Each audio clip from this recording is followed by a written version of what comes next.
नमस्कार, आप देख रहे हैं F9 न्यूज और मैं हूं आपके साथ खुशी। आइए नजर डालते हैं आज की बड़ी खबर पर।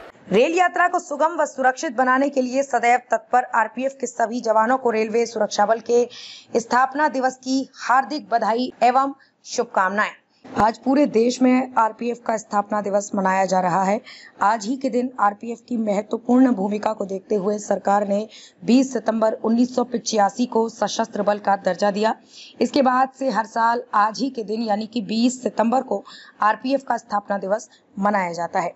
राष्ट्रीय संचार और आर्थिक प्रगति की महत्वपूर्ण धमनी रेलवे का रखरखाव और सुरक्षा भारत सरकार की एक प्रमुख चिंता रही है, जो उस समय से चली आ रही है जब 1854 में रेलवे ने भारत में अपना परिचालन शुरू किया था। चूंकि रेलवे का क्षेत्र अंतर्राज्यीय लाइनों को पार करता है, इसलिए एक पूर्ण सुरक्षा प्रणाली प्रदान करना कठिन रहा है। फिर भी इस तरह के प्रयास की उत्पत्ति 1854 में देखी जा सकती है, जब ईस्ट इंडियन रेलवे ने पुलिस अधिनियम 1861 को लागू करके अपने स्वयं के बल को दर्शाने के लिए पुलिस के रूप में नामित कुछ कर्मचारियों को नियुक्त किया और रेलवे की सुरक्षा के लिए एक टुकड़ी तैनात की, जिसका रखरखाव मालिक कंपनियों ने किया। रेलवे कंपनियों ने पुलिस बल पर पूर्ण नियंत्रण रखा। रेलवे पुलिस समिति 1872 की सिफारिश पर रेलवे पुलिस को कानून लागू करने के लिए सरकारी पुलिस जीआरपी का पूर्ववर्ती और रेलवे में निगरानी के लिए कंपनी पुलिस आरपीएफ का पूर्ववर्ती में संगठित किया गया। कर्तव्यों का वास्तविक विभाजन 1881 में लागू हुआ। 1882 तक रेलवे पर तैनात पुलिस बल के औपचारिक विभाजन के परिणाम स्वरूप सरकारी पुलिस और निजी कंपनी पुलिस के रूप में रेलवे कंपनियों ने अपनी संपत्ति की सुरक्षा और सुरक्षा के साथ साथ जनता द्वारा परिवहन के लिए उन्हें सौंपे गए सामान की जिम्मेदारी सीधे तौर पर संभाल दी। इसके लिए उन्होंने विभिन्न विभागों के लिए चौकीदार नियुक्त किए और उन्हें अपने स्थानीय विभागीय प्रमुखों के नियंत्रण में रखा। वाणिज्यिक यातायात में वृद्धि और उसके परिणाम स्वरूप रेलवे को सौंपे गए माल की चोरी की घटनाओं में तीव्र वृद्धि के साथ प्रथम विश्व युद्ध के बाद चौकीदार प्रणाली को वॉच एंड वार्ड संगठन के रूप में पुनर्गठित किया गया। इस प्रकार रेलवे पुलिस प्रशासन 3 अलग अलग प्रणालियों के तहत काम करता था, अर्थात जिला पुलिस के एक भाग के रूप में जिला प्रणाली, प्रत्येक प्रांत के लिए प्रांतीय प्रणाली और रेलवे प्रशासन प्रणाली।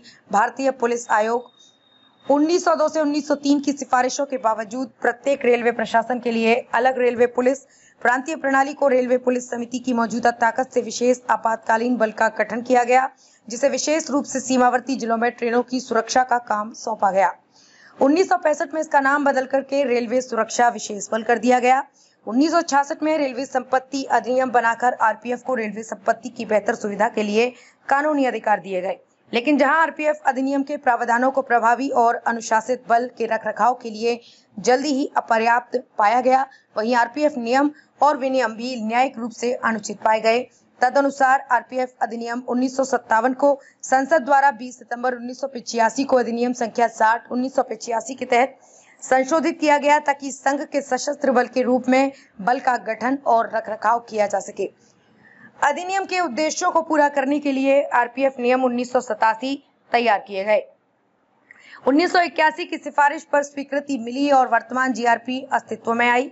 कंपनी पुलिस 1872 से 1954 तक वॉच एंड वार्ड चरण से गुजरते हुए 1957 में वर्तमान में आरपीएफ में विकसित हुई और 1954 से 1956 तक रेलवे सुरक्षा बल के रूप में विकसित हुई। आरपीएफ को रेलवे स्टोर्स अधिनियम के तहत सीमित कानूनी शक्तियां भी दी गई थी। आरपीएफ में महिलाओं का प्रतिशत भारत के सभी केंद्रीय अर्धसैनिक बलों में सबसे अधिक है। मार्च 2019 तक ये 10% है। जुलाई 2023 में एक 33 वर्षीय आरपीएफ अधिकारी ने अपने पर्यवेक्षक को 3 लोगों की गोली मारकर हत्या कर दी। उसने एक अन्य अधिकारी का गला घोंटने की भी कोशिश की। बाद में उस व्यक्ति को गिरफ्तार कर लिया गया। इसी के साथ F9 न्यूज हेड असीम कुमार सामंतो की रिपोर्ट। अब तक के लिए बस इतना ही। फिर होगी आपसे मुलाकात ऐसी एक और बड़ी खबर के साथ। तब तक के लिए नमस्कार और देखते रहिए F9 न्यूज। खबर बड़ी और खास होगी, असल वजह की तलाश होगी, दुनिया भर के हर गांव, शहर, गली, मोहल्ले पर नजर हमारी होगी।